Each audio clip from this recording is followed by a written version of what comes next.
Hello, everybody. So today is Tuesday, January, I started to say June, the 10th,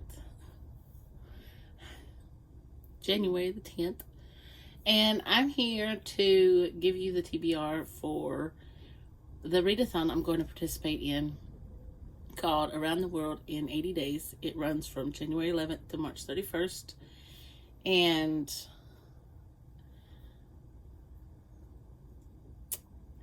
I know that one of the hosts' name is Miriam Elizabeth Reads, and I will leave the other hosts linked down below. I'll leave all the hosts linked down below. So, first of all,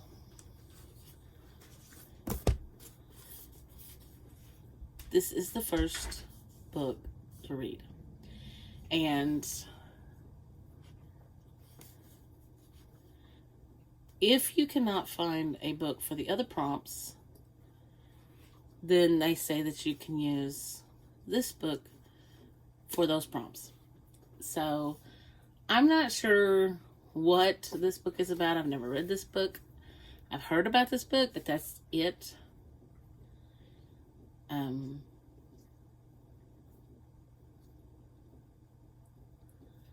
my vlog that I'm filming this week, I didn't know what the man's name was. But it says that the intrepid adventurer Phileas Fogg of London, along with his French valet, I'm not going to even attempt that until I hear it pronounced, attempt to circumnavigate the world in 80 days on a wager set by his friends at the Reform Club. Their trip is further complicated by Phileas becoming a suspect in a robbery. Can they make it in time? So you read this. You have 80 days. So it's like I said, it's gonna run from January 11th to March 31st. So this will be my first read. And then they have each of the places that they visited. And the first one is England. And I know I have started this one, but I think that I'm not far enough into it that it's going to matter. So I chose Great Expectations. I am only 44 pages in. So I hope it'll be okay that I'm going to use this one for my England. That was Great Expectations, if I didn't say that already. France, a big book. All the Light We Cannot See by Anthony Doerr. Marie Laure lives with her father in Paris near the Museum of Natural History, where he works as the master of its thousands of locks. When she is 6, Marie Laure goes blind, and her father builds a perfect miniature of their neighborhood so she can memorize it by touch and navigate her way home. When she is 12, the Nazis occupy Paris, and father and daughter flee to the walled citadel of Saint Malo, where Marie Laure's reclusive great-uncle lives in a tall house by the sea. With them, they carry what might be the museum's most valuable and dangerous jewel. In a mining town in Germany, the orphan Werner grows up with his younger sister, enchanted by a crude radio they find. Werner becomes an expert at building and fixing these crucial new instruments, a talent that wins him a place at a brutal academy for Hitler Youth, then a special assignment to track the resistance. More and more aware of the human cost of his intelligence, Werner travels through the heart of the war and finally into Saint Malo, where his story and Marie Laure's converge. Maybe Laurie. I heard about this book from my friend Chris, and so I'm very interested to read it. And he's only 530 pages. Yeah. And so Italy is next. And so I chose Romeo and Juliet. I know this is not the original, but it does have the full play. And I must give props to my friend Chris. She bought me this book. And she bought me Macbeth. So thank you, Chris. But it says this gives you the complete text of Romeo and Juliet on one side, and then an easy to understand translation on the other side. So I'll be reading Romeo and Juliet. Egypt is a reread for me. And I'm going to be reading Agatha Christie's Death on the Nile.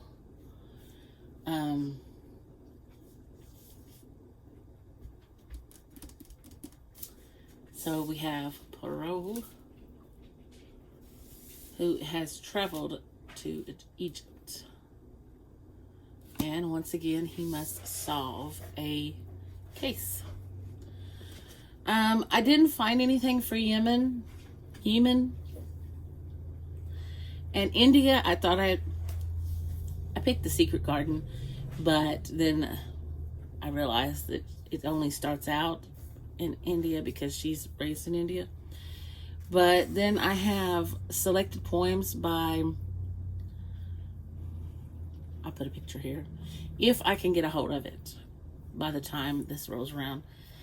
Then I'm going to read it, and of course it'll be poetry, so it should be pretty easy to read. Singapore, I have Crazy Rich Asians. I have some really big books. Crazy Rich Asians. That is my Singapore book. This is Nick's childhood home is the palace. He grew up riding in more private planes than cars. He and Rachel will be attending the wedding of the year.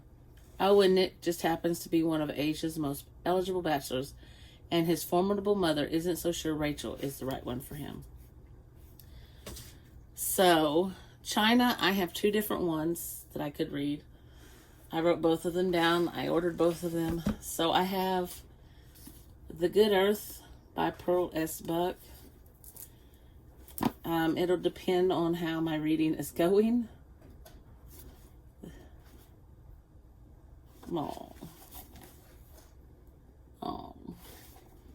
Or, let's see, The Joy Luck Club by Amy Tan. In 1949, 4 Chinese women, recent immigrants to San Francisco, began meeting to eat dim sum, play mahjong, and talk. United in shared loss and hope, they call themselves the Joy Luck Club. I'm not sure if that counts because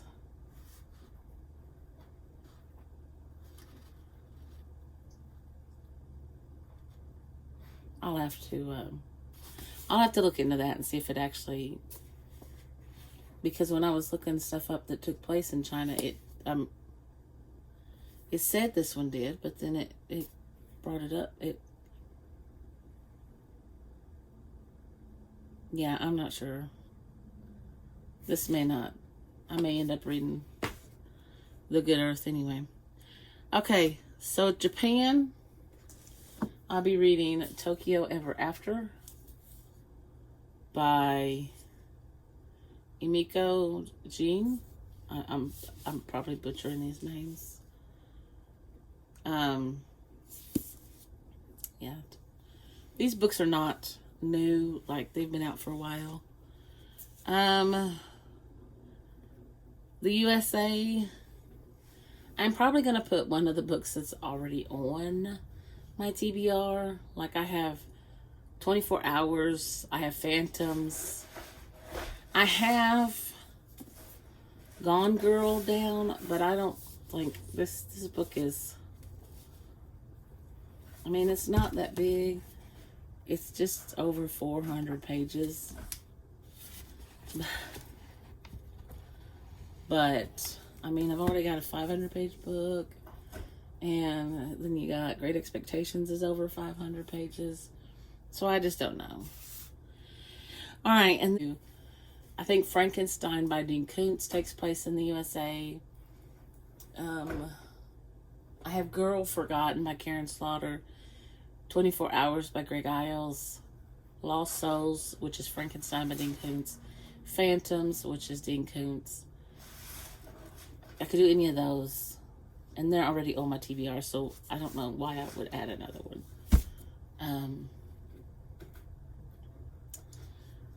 And then I have Ireland. I just got in Indulgence in Death.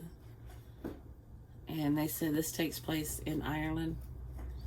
It says, she thought her killers enjoyed it, considered it their due, possibly a different matter from the killer who sought attention because on some level he wanted to be caught, wanted to be stopped, even punished. If it was, as her line of theory followed, some sort of contest or competition, getting caught wasn't an issue, winning was. Or, if not winning, the competition itself. However, competitions had rules, she concluded, had to have some sort of structure, and in order to win, someone else had to lose. How many more rounds of play, she wondered. Was there an end game? It's a little excerpt on the back from this. And this is actually J.D. Robb writing as... this is Nora Roberts writing as J.D. Robb.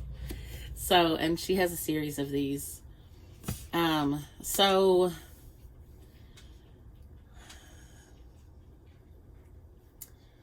I will let you know which one I'm going to use for the USA.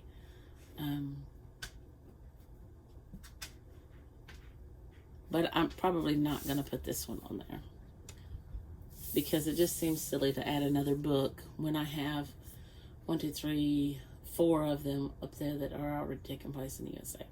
And they're on my TBR for other prompts as well. So, anyway... that is my TBR for Around the World in 80 Days Readathon. And I'm so excited to be taking part in this. And I will link the host down below. And if you want to join, it starts January 11th, runs through the 31st of March. And yeah, just click on one of the links below to go to one of the hosts page and watch their little video announcing it, and they give more information about it. So anyway, thanks for watching, and if you like this video, please give me a thumbs up, and if you want to see more from me, just hit that subscribe button, and I'll see you in the next one. Bye for now.